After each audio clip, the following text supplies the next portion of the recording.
पात्रेण सत्यस्यापि हितं मुखं तत्त्वं पोषणपावृणो सत्यधर्माय दृष्टये.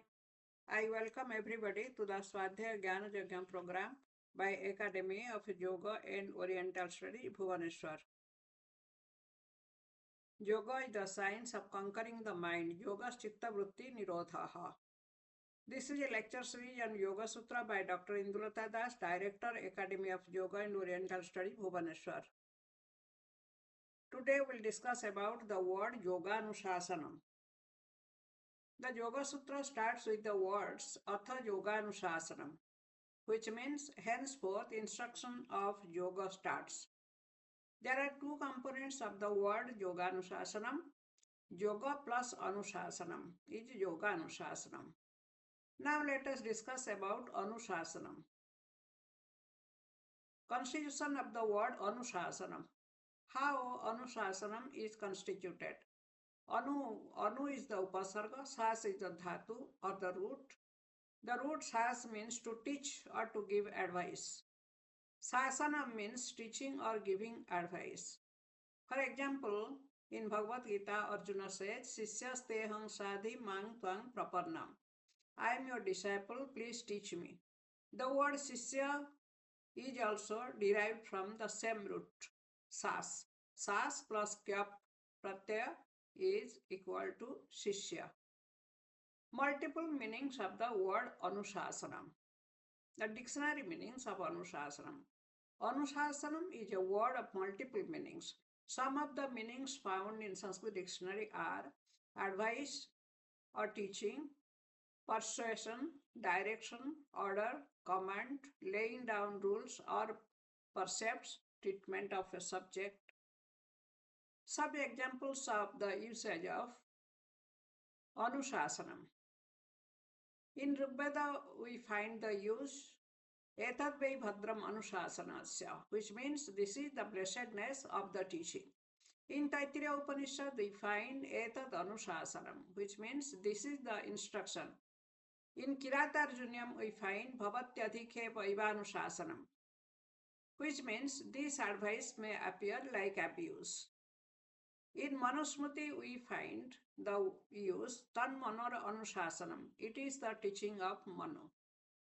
In Katha Upanishad, we find Etad Vidya Manusishtas Tvayaham, which means I want it to be taught by I want it to be taught by you. Here Anusishta means being taught. Anusasta is Anusishta. In Amarkosha, we find the use Nama Linga Anusasanam, preaching about names and genders. Then in Mahabhashya, we find the word Anushasanam, which means Mahabhashya begins with the words Atha Sabdanushasanam, which means teachings about words. In Mahabharata, we find the use of the word in Anushasanam. There is a full parva in Mahabharata as Anushasana parva. It is a parva full of teachings, instructions and advices. Now Yoga Anushasanam. The whole word Yoga Anushasanam. The actual meaning of Atha Yoga Anushasanam is henceforth instruction about yoga begins. Therefore, Vyasa in his commentary writes, Yoga Anushasanam Shastram Adhikrutam Veditavyam, which means it should be understood that scripture regarding yoga instruction starts. There is another view. By some commentators of Yoga Sutra, the meaning of Anushasanam has been like this. Sishtasya Sasanam Anushasanam, which means the teaching of what has already been taught. The meaning has been interpreted with a little twist to adjust with the tradition. Now what is the tradition? Let us see. The tradition of Hiranyagarbha. In some text, there is the mention of Hiranyagarbha as the knower of yoga. In Mahabharata, we find Hiranyagarbho yogasya vettananyaha puratanaha, which means Hiranyagarbha was the knower of yoga. Nobody prior to him knew it. In Bhagavata also, we find the use of Hiranyagarbha idang hi yogeshwara yoga naipunam Hiranyagarbho Bhagavan Jagatayat. It is that yoga teaching which God Hiranyagarbha had told. Thus, Hiranyagarbha was traditionally accepted to be the entity who was the knower of yoga before others. But who is Hiranyagarbha? Is he another human being? Is he a historical personality? Is there any literature found in his name? Has anybody quoted Hiranyagarbha's writings in his work? The answer is no. Nobody has ever found any literature written by Hiranyagarbha, and nobody has ever quoted his literature anywhere. In order to understand this, we have to understand Indian tradition of attributing knowledge to divine origin. Why Hiranyagarbha is regarded as the knower of yoga? In order to understand that, we have to understand the Indian tradition of attributing knowledge to some divine origin. Now, tradition of attributing knowledge to divine origin. It is our tradition to attribute knowledge to a divine origin. For example, Ayurveda is attributed to Brahma. Surya, the sun god, is accepted to be the source of the knowledge of Jyotisha. So it is not very unnatural that knowledge of yoga is attributed to some divine origin. That divinity, of course, is Hiranyagarbha. Now, who is Hiranyagarbha? Hiranyagarbha is the firstborn. Hiranyagarbha samavartatagre bhutasya jatah patireka asit we find in Rigveda. That means in the beginning Hiranyagarbha was born. After birth he became the master of all beings. Hiranyagarbha is none other than Brahma.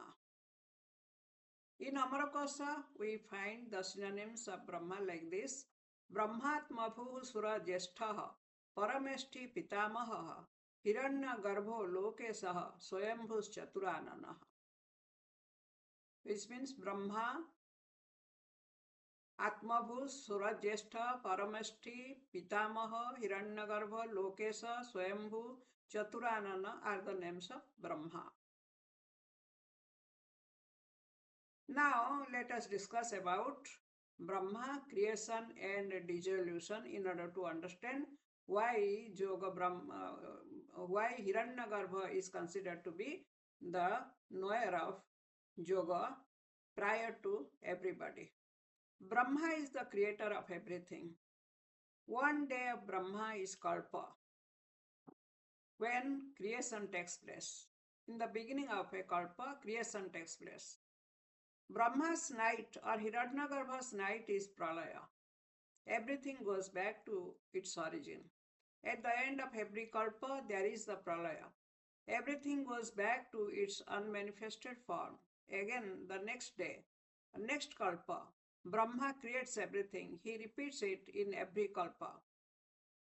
In Bhagavad Gita, we find description about Brahma, the creation and the Pralaya, like this. Sahasra Juga Parjantam Aharjat Brahmano Viduhu Ratring Juga Sahasrantang Teoho Ratra Vido Janaha Abhyaktat Vyaktaha Sarvaha Prabhavantyah Ragame Ratragame Praliyante Tatreva Abhyakta Sangyake Bhutagramah Saevayang Bhutva Bhutva Praliyate Ratragame Vasaha Partha Prabhavatyah Ragame. Which means Brahma's one day consists of 1000 yugas and his night also consists of 1000 yugas.